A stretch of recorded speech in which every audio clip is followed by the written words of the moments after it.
사랑하는 행복한 교회 성도 여러분, 오늘은 8월 24일 월요일입니다. 우리가 하나님 앞에 늘 서서 또 주님의 음성 듣기를 원하고 우리와 함께 동행하시는 성령님의 인도하심을 분명히 깨닫기를 원합니다. 그러나 우리의 본성, 또 죄악된 본성 때문에 그 반대로 행하는 경우도 종종 발생하게 됩니다. 우리가 하나님 말씀을 늘 읽고 또 하나님 말씀의 은혜를 받는 이유는 우리의 본성을 깨닫게 되고, 내가 이렇게 살면 안 되는구나, 내가 하나님의 뜻대로 살아야 되는구나, 내가 돌이켜야 되는구나, 내가 행하는 이 언행을 하나님이 원하시는 바대로 해야 되는구나, 이것을 알게 되는 것입니다. 그때 이 하나님 말씀을 연구하는 것이, 또 하나님 말씀을 공부하는 것이 큰 도움이 되는 것입니다. 하나님이 인간에게만 주신 이 반성의 의미, 또 이 반성의 결과를 우리 성도들이 가장 잘 느낄 수가 있게 됩니다. 오늘 하루도 월요일인데 우리가 승리하시고요, 또 하나님의 말씀을 통해서 늘 도전받기를 원합니다. 오늘 우리에게 주시는 이 말씀은 이사야서 33장 1절부터 24절까지 말씀입니다. 먼저 성우들이 읽어주는 말씀을 듣고 다시 오겠습니다.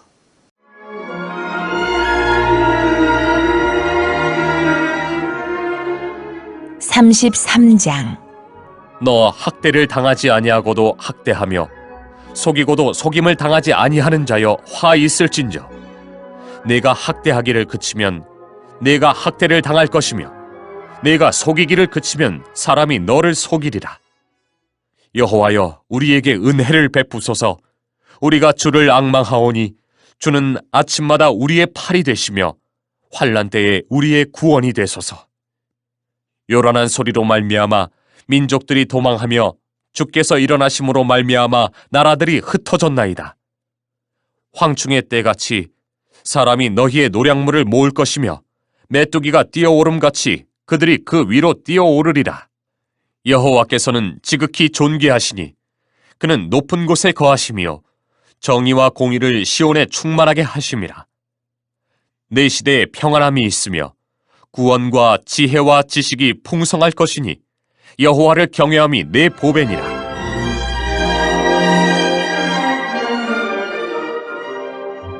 보라, 그들의 용사가 밖에서 부르짖으며 평화의 사신들이 슬피 곡하며 대로가 황폐하여 행인이 끊어지며 대적이 조약을 파하고 성읍들을 멸시하며 사람을 생각하지 아니하며 땅이 슬퍼하고 쇠잔하며 레바논은 부끄러워하고 마르며 사로는 사막과 같고 바산과 갈멜은 나뭇잎을 떨어뜨리는도다. 여호와께서 이르시되 내가 이제 일어나며 내가 이제 나를 높이며 내가 이제 지극히 높아지리니 너희가 결을 잉태하고 짚을 해산할 것이며 너희의 호흡은 불이 되어 너희를 삼킬 것이며 민족들은 불에 굽는 횃돌 같겠고 잘라서 불에 사르는 가시나무 같으리로다. 너희 먼 데에 있는 자들아, 내가 행한 것을 들으라. 너희 가까이에 있는 자들아, 나의 권능을 알라. 시온의 죄인들이 두려워하며 경건하지 아니한 자들이 떨며 이르기를 우리 중에 누가 삼키는 불과 함께 거하겠으며 우리 중에 누가 영영이 타는 것과 함께 거하리요 하도다. 오직 공의롭게 행하는 자, 정직히 말하는 자, 토색한 재물을 가증히 여기는 자, 손을 흔들어 뇌물을 받지 아니하는 자, 귀를 막아 피 흘리려는 꾀를 듣지 아니하는 자, 눈을 감아 악을 보지 아니하는 자. 그는 높은 곳에 거하리니 견고한 바위가 그의 요새가 되며 그의 양식은 공급되고 그의 물은 끊어지지 아니하리라.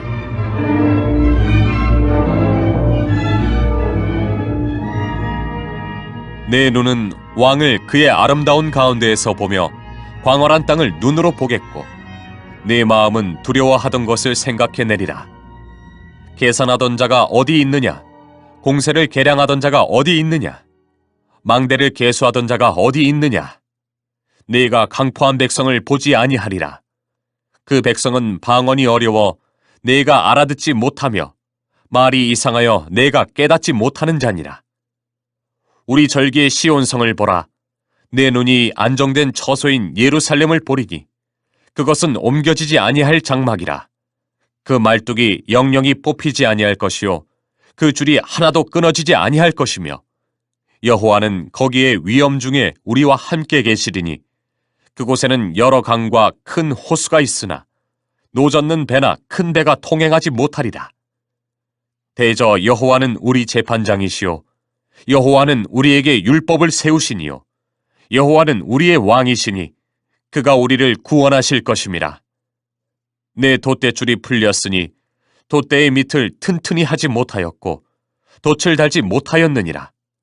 때가 되면 많은 재물을 탈취하여 나누리니 저는 자도 그 재물을 취할 것이며 그 거주민은 내가 병들었노라 하지 아니할 것이라.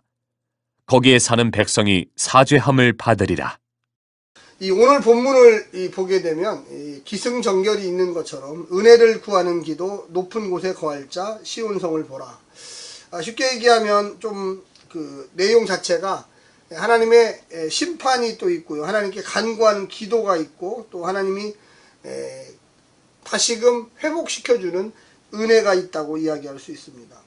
오늘 본문의 이 배경으로 좀 이야기할 수 있는 것은 야훼께서 폭력적인 세력, 이 아수르를 진멸하시고 예루살렘 왕궁의 어리석은 정치가들의 씌워놓은 속박의 굴레를 이스라엘 성도들에게 벗어버리게 한다는 것입니다. 한마디로 미래에 있을 일들, 이 시온에서 왕으로 통치하시고 예루살렘에서 영원한 안전을 가져다 주실 이 하나님의 놀라운 능력을 이야기하고 있습니다. 심판의 시대를 사는 자들은 두려워 말고 야훼를 바라보고 그분께 도움을 구하면서 현재의 환난을 이겨내기를 원하는 것입니다. 1절부터 6절에 보면 심판의 시대를 사는 자들, 자기 힘으로 도저히 현실을 극복할 수 없는 자들에게 주는 가르침입니다. 변방의 약속 이스라엘은 강대국 아수르 이집트의 손아귀에서 늘 벗어날 수가 없었습니다. 저는 사실 지난 100년 이 한반도의 어려움을 보게 되면 조선왕조가 멸망한 이후에 이 해양 세력들이 몰려왔습니다. 물론 그 전에는 이 대륙 세력, 이 중국이나 러시아, 항상 호시탐탐 이 동북아시아의 평화를 깨는 세력이었는데 지난 100년 전부터 이 서양 세력, 이 해양 세력들이 또한 가세하기 시작했습니다. 그래서 이 한반도를 항상 어떻게 보면 불안한 그런 모습으로 만들게 되었죠. 그 중에 가장 대표적인 세력이 이 일본과 미국입니다. 4대 열강이라고 해서 이 한반도 주변에는 정말로 강대한 나라들, 이 중국, 러시아, 미국, 일본 이런 나라들이 이 남북한을 갈라놓고 그리고 이데올로기 대립으로 말미암아 사실 순박했던 이 조선의 백성들은 이 역사의 한 복판에 세계사의 한 중심에 들어서게 됐고 그거에 대한 갖고 오는 이 결과들은 사실은 엄청난 이 고난, 아픔 또 이루 말할 수 없는 정말로 되돌릴 수 없는 힘든 시기를 우리 민족이 겪어왔습니다. 아마도 오늘 본문에서 배경으로 하고 있는 이스라엘의 상태가 아닌가 싶습니다. 아수르, 바벨론, 또 이집트, 페르시아, 로마, 이 팔레스틴 땅, 이 가나안 땅은 늘 전쟁의 중심에 있었고 또 강대국들이 자기의 세력들을 밖으로 뻗칠 때 항상 그 전쟁터와 같은 역할을 하는 곳이 바로 가나안 땅이었습니다. 자기의 뜻대로 되지도 않았고요. 무언가 자기의 원대로도 또 되지도 않았습니다. 그러다 보니까 너무나 힘들고 어려웠던 시기를 겪어야 했던 것이 바로 이스라엘 민족입니다. 한 많은 민족, 우리 한 백성, 우리 한 민족 역시 비슷한 입장에 놓이게 됐죠. 그래서 그들에게는 늘 어떻게 살아야만 하는지에 대한 고민이 있을 수밖에 없었습니다. 하나님을 의지했지만 하나님의 그 놀라운 능력을 경험했지만 그들은 늘 일순간 당장 눈앞에 어른거리는 그 강대국들의 공격과 아픔 이런 것들 때문에 늘 그들의 믿음은 시들어졌고 또 다시 한번 시험에 들게 됐고 하나님을 어떤 순간에는 벗어 던지게 됐습니다. 이사야를 통하여 말씀하시는 그 하나님은 늘 이와 같은 내가 내 스스로를 어떻게 할 수 없는 그런 위치에 놓인 이스라엘 백성들에게 나 하나님을 믿고 너희들은 순종하라고 이야기하고 있습니다. 우리 한반도의 상황이 그런 것이 아닐까. 또 우리 개인의 성도들 중에도 너무 어렵고 힘든 가정들이 있어요. 경제적인 어려움, 가정적인 어려움, 외로움과 낭만과 시련, 그리고 어디 하나 기댈 데 없는 그 나약한 순간들. 그때 주님께서 말씀하시기를 나에게 의지하라 이렇게 이야기합니다.